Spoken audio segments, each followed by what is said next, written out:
Mike Collier, Democratic candidate for Lieutenant Governor. Thank you so much. This is the first time we will be speaking with you since you entered the runoff on March 1st. And so I'm wondering, what are your thoughts about being in the runoff, and what is your plan to win on May 24th?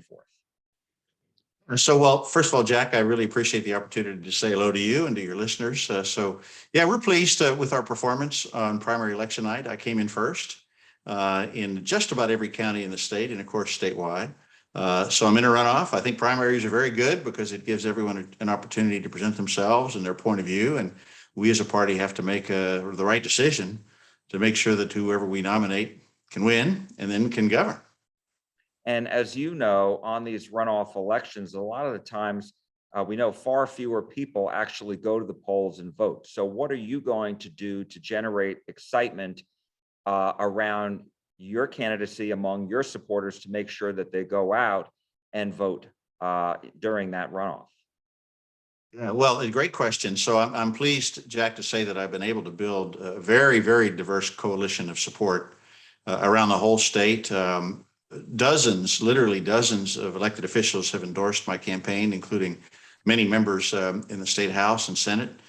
For example, Colin Allred, U.S. Congressman in your part of the world, and then also Rafael Anchia and Victoria Neva, and also Terry Meza, and all over the state.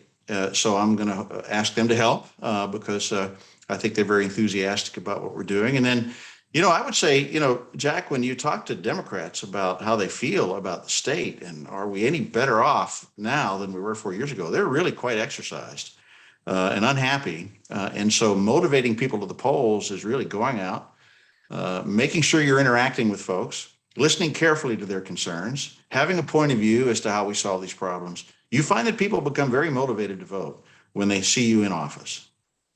And so let me ask you on that point, what are your priorities and what issues are you most focused on right now in this runoff phase?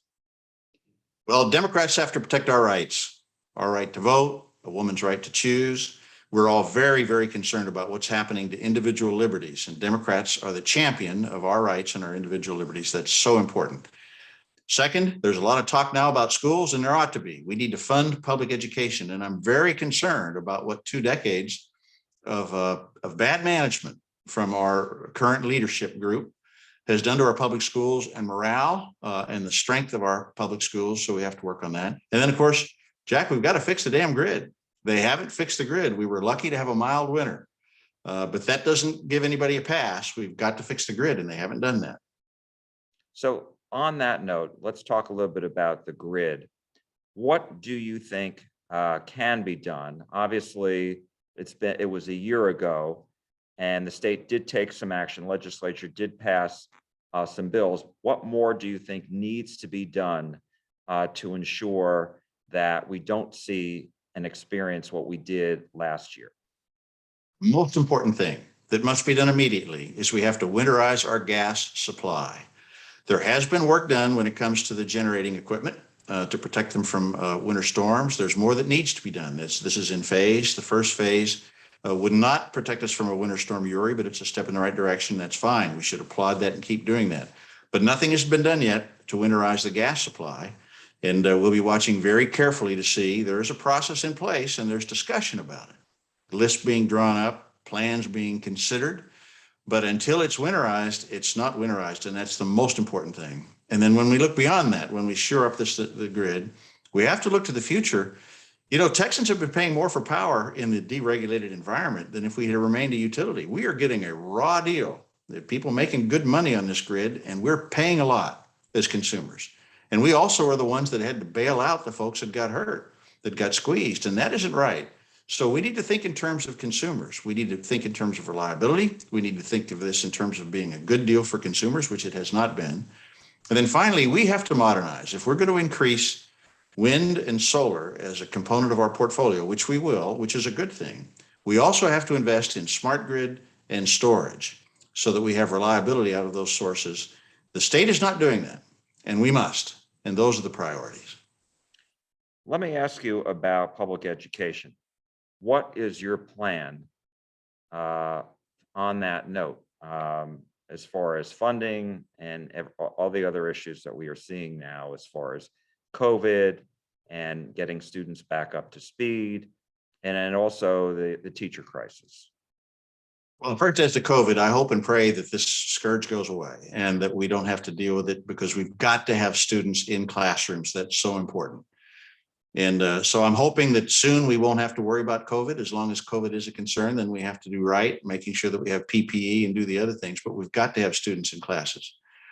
Then when you talk about investing in public education and making it a great experience for our students, for our parents, teachers have to feel good about it. We haven't funded it properly.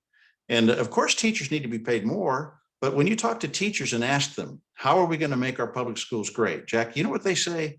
They say, give me a smaller class size so that I can do my job. Give me support from special education teachers, because you have children, for example, dyslexic, for example, or on the autism spectrum. It's very, very difficult for a classroom teacher without training to deal with that. We need more counselors to build relationships with our children, because schools are dangerous now in a way that they weren't, and it breaks my heart. And then, of course, teachers have to feel good about the career decision they made. They have to feel like the pay is fair. They have to feel like their retirement is secure. And those are the things you have to do. And then we also, as leaders, have to thank them and let them know that we value their service, teachers, to our community. I mean, I have a niece, I have friends. These are our neighbors. These are moms and dads themselves, good Texans devoted to public education. We have to show them that we respect them and we care about them. And this is important to us. Now, as to funding, we can't raise property taxes on homeowners and small businesses, Jack. We've been ripped off, and we're not being dealt honestly with property taxes. There are loopholes that benefit the owners of large commercial and industrial properties. They're massive. I've been talking about this now for years. I'm right. Nobody has said I'm wrong. We need to close those loopholes, bring that money into this so we can afford to improve public education. And essentially, you're talking about their ability, these large commercial property owners, their ability to sue when homeowners don't have that ability, but they can certainly challenge it to their property appraisers in their counties. That's exactly right. If you get an appraisal as a homeowner, it's very, very difficult for you to get any relief. You can, but boy, you've got to work it. And then when you do get relief because your appraisal is too high, there's not much room for relief. However, if you own a large commercial and industrial property and you can lawyer up, you can take advantage of the 1997 equal and uniform loophole and cheat. I mean, it isn't cheating in the sense that it's illegal, but they're underpaying their taxes relative to their appraisals, and everybody knows it. And we're talking billions of dollars, Jack. And until we close that loophole, then we're just mocking Texans, and you'll see property taxes continue to go up on homeowners and small businesses, and we get nothing for it. And we have to fix that. Let me go back to a political question, and that is the fact that you are in a runoff.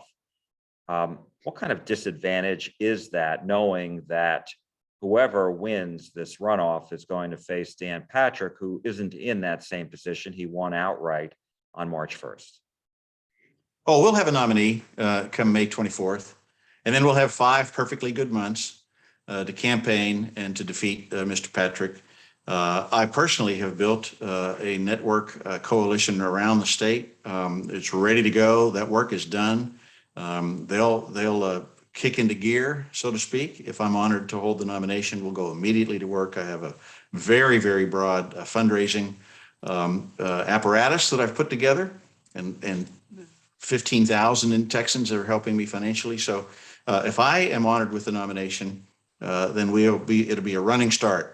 And 5 months is plenty of time to beat Mr. Patrick. And my last question to you is, given the fact that this is a national midterm election and all polls at this point indicate that this is going to be favorable to the Republicans, how are you going to be able to compete with that and against, if you are the nominee, against Dan Patrick, given that this is a good year for Republicans? Yeah, well, I'll say this, Jack. I'm going to do the same thing that I did 4 years ago when I ran, which is I'm going to go see everybody in the state, and we're going to talk about state. What is state policy? How does it affect you in your life? When it comes to being ripped off on property taxes, as discussed, when it comes to funding public education, fixing the damn grid. We need to expand Medicaid. Everybody knows that. Even many, many Republicans know that. My experience, Jack, is that if you go out and talk to Texans about those areas where the state affects you in your life, you'll find that Texans are very dissatisfied. And I believe they will uncouple this race from all the other things happening in their political life. And they'll say, Dan Patrick has been bad for the state, and I want to see change. And that's what this is all about. Mike Collier, thank you so much for your time. We really appreciate it. Thank you, Jack.